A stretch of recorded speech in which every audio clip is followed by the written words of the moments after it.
Jeshi la Polisi mkoa wa Shinyanga kwa kushirikiana na vyombo vingine vya ulinzi na usalama linaendelea kuimarisha ulinzi na usalama kwa kubaini, kuzuia, kutanzua uhalifu ili kuhakikisha hali ya mkoa inaendelea kuwa shwari. Katika kuelekea sikukuu za Christmas na mwaka mpya, Jeshi la Polisi mkoa wa Shinyanga tumejipanga vyema ili kuimarisha usalama katika nyumba za ibada, kumbi za starehe, barabarani pamoja na maeneo mengine yenye mikusanyiko ili wananchi waweze kusherehekea sikukuu hizi kwa amani na utulivu.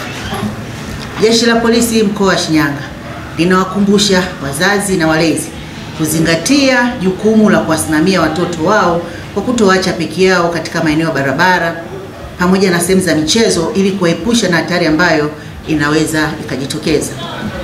Pia kwa wananchi watakao kwenda kwenye mkesha wa sikukuu ya Christmas na mwaka mpya, tunawataka kutoacha nyumba zao bila uangalizi ili kuepusha matukio ya uhalifu katika makazi yao.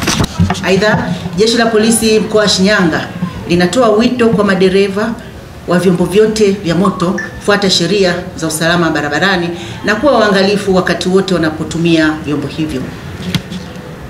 Jeshi la Polisi mkoa wa Shinyanga linawatakia wananchi wote sherehe njema za Christmas na mwaka mpya. East African Spirits Company Limited ni kampuni inayojihusisha na uzalishaji wa pombe kali na bia. Kampuni hii ilianza mnamo 2018 ambapo ilianza na line ya plastiki. Tulianza uzalishaji wa bidhaa yetu inayoitwa Diamond Rock. 2019 tukaanzisha line yetu ya line ya glasi ambao tunazalisha bidhaa yetu pendwa Hanson's Choice. 2023 ndipo tulipoanza ku blend na ku manufacture beers zikiwa ni Hanson's Light, Goldberg, Basembi ambayo imeunga mwaka 2024 na Hanson's Dry iliyoanza uzalishaji mwaka 2025. Bidhaa zetu ni bora, salama, zimethibitishwa na TBS, lakini pia zina key element au niseme ni zina sifa kuu ya kutokuwa na hangover, kutokuwa na harufu mbaya na pia zina bei nafuu kwa kila Mtanzania.